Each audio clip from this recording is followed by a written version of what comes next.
Hey, what's up, my little tattletales? Yo. Yo, Pete Davidson allegedly is breathing a sigh of relief that Kim ain't around to make him comb his hair or brush his teeth. And guess what? Your favorite invisible man, Kanye West, showed up at BET Awards. Kim wanted us to know she was unbothered. It was a lazy Sunday. But guess what? It looks like Chaney Jones was right on her man's arm, dressed to impress, if the rumors can be believed. Y'all, what am I talking about? All the nonsense and subs that went down and the drama that unfolded from the BET Awards, and also what appears to be Kim's crumbling relationship. Y'all ready for this? All right, let's go. So where should we start? Okay, let's start with Kimmy Cakes first. So Kimmy Cakes posted this on her Instagram talking about some lazy Sunday. If you don't know, it's an outtake from her Sports Illustrated swimsuit cover shoot. You got it, right? All right. So she said lazy Sunday because, again, people speculated she was saying unbothered. Why? Because it's the BET Awards. Now, if you guys don't know, it is my theory that Kim is trying to return to her rightful place as a white woman. Now, I know what you're saying. She's half Armenian. That's impossible.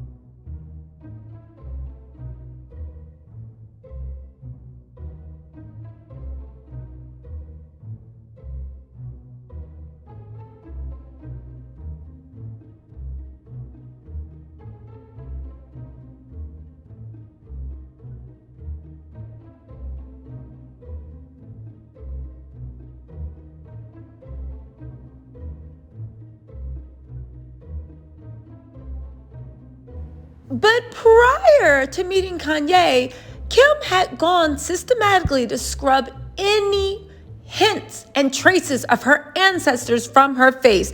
You guys might not know this, but gossip historians remember that Kourtney and Kim used to look like twins. That's right. They used to look like twins, but Kim decided to scrub all ethnicity from her face. However, Kim's goal, she grew up in Calabasas. She's always hung around. I can understand why she erased any trace of her ancestors from her face and even called her baby hairs that many people covet as nasty. But we're not here to talk about Kim and her many, many faces. Well, I feel like sometimes Kim's plastic surgery metamorphosis is like Arya Stark in Game of Thrones. A girl has no face. Who are you? A girl is no one. Anyway, right? Kim posted this pic on her Insta. Anyway, Kim posted unbothered lazy Sunday, which lets you know a lot about, I'll just say it, right? This is why a lot of people have a problem with Kim and her family, but especially Kim, because when she's in spaces, she doesn't want to be there because she appreciates it. She wants to get to know. She's just using it as, oh, this space has power and I want to have it, right? Again, prime example, now she's talking about unbothered BET because she's worth $1.6 billion, but who's old enough to remember when Kim was wishing and hoping and praying and wishing that would answer or Solange would even look in her direction. Remember when Kanye took her to the BET Awards? Yeah, I know you regret that, right? And remember how everybody was laughing and she was doing her best to get Look at her laughing all hard. And doing her best to get Beyonce and Solange's and Jay-Z's attention, and they were just looking over her shoulder. Well, all right, baby, but now you unbothered that you got $1 billion. This is why everybody called you a culture vulture, because you ain't never liked the culture. You was just trying to suck from it. One day we're going to have a conversation about how Kanye was more than happy to let her do that. But that's for a different day, because it looks like he came to his senses. Now, as you know, he did his invisible man speech, which, interestingly enough, everybody laughs at when he was sitting on stage with the mask talking about he couldn't breathe. To me, it sounded like he was crying through the mask. I actually find it a very, very interesting social experiment, the mask. I'm just going to go off subject for the 18th time, but I'm getting to a point, right? Interested that I think with him wearing the mask, he's saying he's more respected and looked at with less prejudice and prying eyes, where he just completely covers his skin, than to actually stand there as a black man. But let's get to the real thing.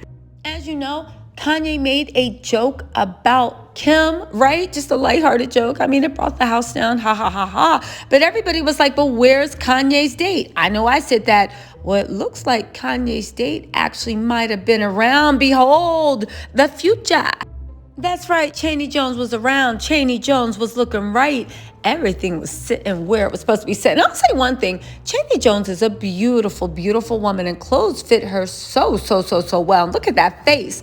Card never declines. So it looks like whatever's going on between Chaney and Kanye, it looks like that was his date for the BET Award. Seriously, they seem to be dating. They seem to be having fun, and Chaney seemed to be looking good. Meanwhile, the Grinch that stole whiteness, Kim Kardashian, literally seems to be having quite a few problems. Because even though she screamed all up and down, she couldn't wait to be done with Kanye because he was so controlling. It looks like Skeet the Pete passed around Davidson is actually feeling the same way. Y'all, let's get into this. You know, when Pim, we should call that's their new couple name, Kim and Pim. So when Kim and Pete first started dating, Pete had his style, right? It's not my bag of tea. I don't like gray socks, slouchy, sweated out Target t-shirt. But you know, he had his own style. It actually was a style. It actually meshed really well with Ariana Grande or anybody else in their early 20s. But as he started dating Kim, his style got more and more. Kim looking at the aesthetic, changing his style, and trying to cover up his face as best she can. How much you want to bet she had conversations about going to her plastic surgeon, right? Because Kim is all about the aesthetic. He morphed into someone that he used to make fun of and someone that he just wasn't comfortable with, right? And again, I get it. He got a lot of endorsements. He got fame, but let's not forget he's playing a role, and a role that all his life and his whole career, he always said he hated. Let's talk about also Kim. Let's not forget that video where Pete was trying to make her laugh and he was just being his old bummy self. And she's like, oh my God, can you take that double hat off? Oh my God, because Kim is a notorious control freak. She brags about it. And look at Skeet's face. Aww. Well, baby, it looks like now that Pete is in Australia, he is breathing a sigh of relief. He is having his dirty sock summer, doing his thing. Look at that. I bet you he got those Timbs on with no socks. I don't know why. He just looked like somebody would put a pair of Timbs on with no socks.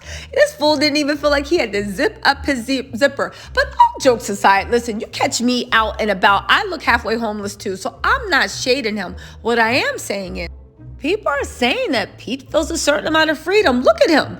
Look, he got the dirty, slouchy socks. He got the turned over Vans. I don't understand. Vans are only like $60 a pair. You can at least get a new pair every year, but I digress, right? Dr. Scholl's odor spray exists for a reason. But all jokes aside, I know I clown him, but I look homeless too when I don't have any place to go. But all jokes aside, look at how happy he looks. Look how easy he looks. Look how content he looks. You know he's a Scorpio. Scorpios don't like playing second fiddle to anybody. Now that he's the movie star and everybody knows him, he looks happy. He looks relaxed. He looks content. Y'all, you know, literally, how much you want to bet 50-1 that Kim's literally going to fly down to Australia just to make sure that Pete doesn't forget her and to get her claws back into him for their super happy, secure relationship. But all I really do want to say is Kim spent so much time complaining about Kanye being the problem.